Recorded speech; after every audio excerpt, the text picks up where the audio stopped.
Hello, everyone, and welcome back to another episode of Let's Learn English.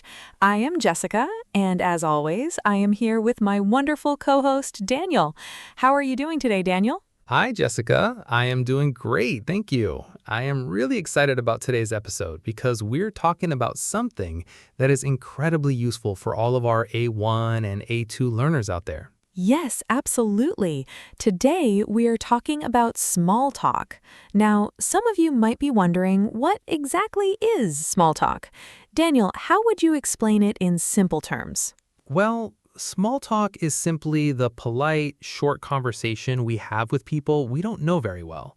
It could be with a neighbor, a coworker at the coffee machine, or even someone waiting in line with you at the supermarket. Exactly.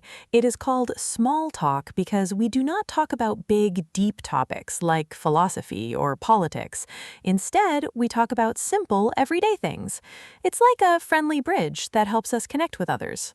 That is a beautiful way to put it, Jessica, a friendly bridge. But I know for many English learners, small talk can feel a bit scary. You might worry about what to say or fear that you won't understand the other person. Oh, definitely. It can feel intimidating. But today, we are going to give you some very easy, ready-to-use phrases. By the end of this episode, you will feel much more confident. Let us start with the most popular small talk topic in the world, the weather. Ah, yes, the weather. It's the classic icebreaker. An icebreaker is just a phrase we use to start a conversation. Why is the weather so perfect for this, Jessica? Because everyone experiences the weather. It's safe and easy. For example, if it's a beautiful, sunny day, you can say to someone, "Beautiful day, isn't it?" Ooh, I love that one. Beautiful day, isn't it? It's so natural. And notice that little question at the end, isn't it? That's a tag question. It invites the other person to agree with you and speak. Exactly. And if the other person says that to you, how should you answer, Daniel? You can keep it very simple. You can say, yes, it's gorgeous, or absolutely, I love the sun. You don't need a long story, just a quick, positive agreement. But what if the weather is terrible? What if it's raining heavily or very cold? Oh, English speakers actually love complaining about bad weather together. It brings people closer. You can say, cold today, right? Or, I hope this rain stops soon. That is so true. Saying cold today, right, is an instant way to get a friendly nod or a smile. The other person might say, I know, I forgot my umbrella. And just like that, you're having a conversation. It really is that simple. Now, let us move on to our second big topic for small talk, weekends and free time. This is perfect for Friday afternoons or Monday mornings at work or school. Yes, if it's Friday, you can ask, any plans for the weekend? This is a classic question. Daniel, how would you answer that if you just want to relax? I would say, not much, just relaxing. What about you? That last part, what about you, is so important, Jessica. It keeps the conversation going. Yes, it throws the conversational ball back to the other person. If you do have plans, you can keep your answer short and sweet. For example, yes, I'm going to see a movie, or yes, I'm visiting a friend. You don't need to explain your whole schedule. Exactly. Just one simple detail is enough.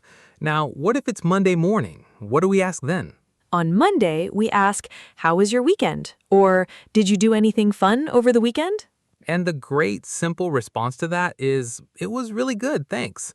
I just stayed home and rested. How was yours? Notice how we always ask a question back. It's like a game of tennis. It's exactly like tennis. You don't want to just catch the ball and hold on to it. You want to hit it back. Let's practice this right now, Daniel. I will ask you, how was your weekend? It was great, thanks. I went for a walk in the park. How about you? I had a very quiet weekend. I read a book. See, that was so easy and natural, and it only took a few seconds. That was perfect. Now, another fantastic topic for small talk is compliments. People love receiving compliments. It makes them feel good instantly. Oh, absolutely. And it's a wonderful way to start a conversation with someone you don't know very well. You can compliment something they're wearing or something they have. Yes, for example, you can say, I love your jacket, or that's a nice bag. And if someone says that to you, the easiest response is just, oh, thank you.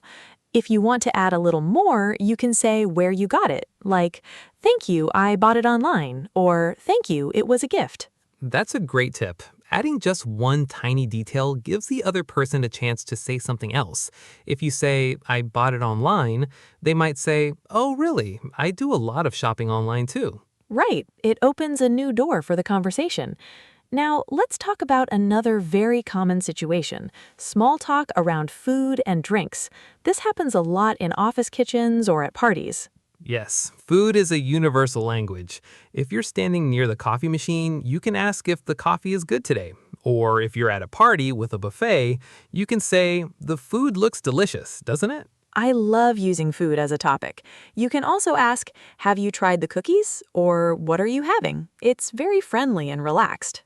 It really is. Now, Jessica, let's talk about a little secret for small talk. Sometimes we might not understand everything the other person says. What should we do then? That is a very important question, Daniel. First of all, do not panic. It's completely normal. If you didn't hear or understand something, you can use polite phrases to ask them to repeat it.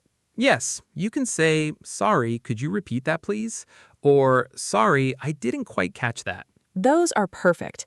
Native speakers are usually very happy to repeat themselves or speak a little slower if you ask politely. Remember, the goal of small talk is not to be perfect, it's just to be friendly. That is such a comforting thought, Jessica. Small talk is about connection, not perfection.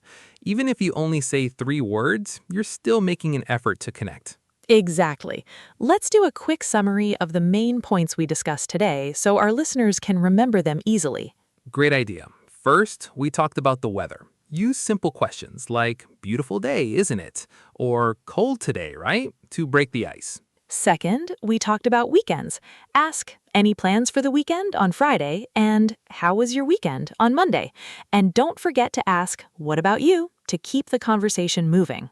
Third, compliments are your best friend. A simple, I love your jacket can make someone's day and start a great, easy chat. And finally, if you don't understand, just ask politely with, sorry, could you repeat that? No stress, just enjoy the connection. This has been such a fun topic, Jessica. I hope our listeners feel ready to try some of these phrases in their daily lives. I am sure they will. Remember, practice makes progress. Try to use just one of these phrases this week. Even a simple comment about the weather to enable is a fantastic start. Well, that's all for today's episode of Let's Learn English. Thank you so much for listening to us today. Yes, thank you all. If you enjoyed this episode, please subscribe to our podcast and share it with your friends who are also learning English. We love hearing from you. Have a wonderful day, everyone, and happy chatting. Bye-bye. Goodbye, everyone. See you next time.